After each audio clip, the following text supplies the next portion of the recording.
Magandang gabi, Philippine Air Force, para sa ulat ng panahon ngayong araw ng Miyerkules 06 May 2026 at sa mga susunod na araw. Para sa ating synoptic situation, minomonitor pa rin natin itong low pressure area dito nga sa loob ng ating Philippine Area of Responsibility. Sa ngayon, mababa pa rin ang tsansang mabuo nito bilang isang bagyo. At kanina 1500, ito ay namataan sa layong 305 km east ng Hinatuan, Surigao del Sur.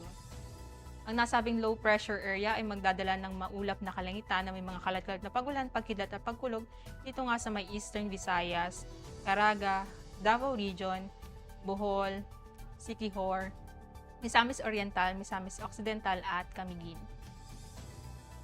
Samantalang itong tropical cyclone na minomonitor natin sa labas ng ating Philippine Area of Responsibility ay nag-intensify pa nga into a tropical storm category. Sa ngayon, ito may international name na hagupit.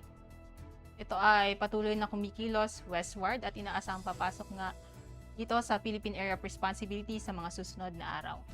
At kung ito ay pumasok sa Philippine Area of Responsibility, ito ay papangalanan sa pangalan na Kaloy.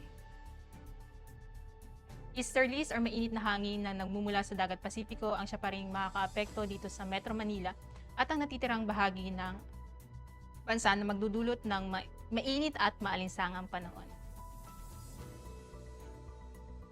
Para sa magiging taya ng panahon para bukas, inaasahang makakaranas ng maulap na kalangitan na may mga kalat-kalat na pagulan, pagkidlat at pagkulog dito nga sa Legazpi at buong Visayas.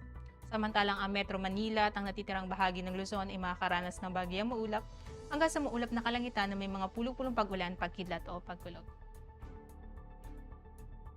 Dito naman sa Mindanao ay makakaranas ng maulap na kalangitan na may mga kalat-kalat na pagulan, pagkidlat at pagkulog. Para sa pagtataya ng panahon sa mga susunod na 3 araw, ang Metro Manila, Cavite, Lipa at Angeles ay makakaranas ng bagyang maulap hanggang sa maulap na kalangitan na may mga pulong-pulong pagulan, pagkidlat o pagkulog.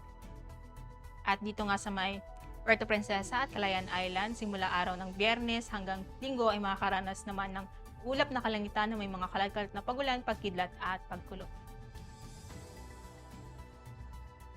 Ang Mactan at Davao ay makakaranas ng maulap na kalangitan na may mga kalat-kalat na pagulan, pagkidlat at pagkulog sa araw ng Biyernes at sa araw ng Sabado hanggang Linggo ay makakaranas naman ng bagyang maulap hanggang sa maulap na kalangitan na may mga pulong-pulong pagulan, pagkidlat o pagkulog. Sa Zamboanga, sa araw ng Biyernes hanggang Sabado ay makakaranas naman ito ng maulap na kalangitan na may mga kalat-kalat na pagulan, pagkidlat at pagkulog. At sa araw ng Linggo, ito ay makakaranas ng bagyang maulap hanggang sa maulap na kalangitan na may mga pulong-pulong pagulan, pagkidlat o pagkulog. Ang haring araw ay lumubog kaninang 1814 at inaasahan sisikat bukas sa ganap na 0531. Para sa ating moon illumination, meron tayong 80% decreasing. Para manatiling updated sa lagayatayan ng panahon, i-follow lamang Air Force Weather Center sa aming mga official social media accounts. At yan lamang ang latest update natin sa weather sa ngalan ng aming commanding officer na si Colonel Alvin John Hugador, PAP GSC. Ako si Sergeant Rosemary De Los Reyes, Philippine Air Force, weather broadcaster ng Air Force Weather Center. Muli, magandang gabi, Philippine Air Force.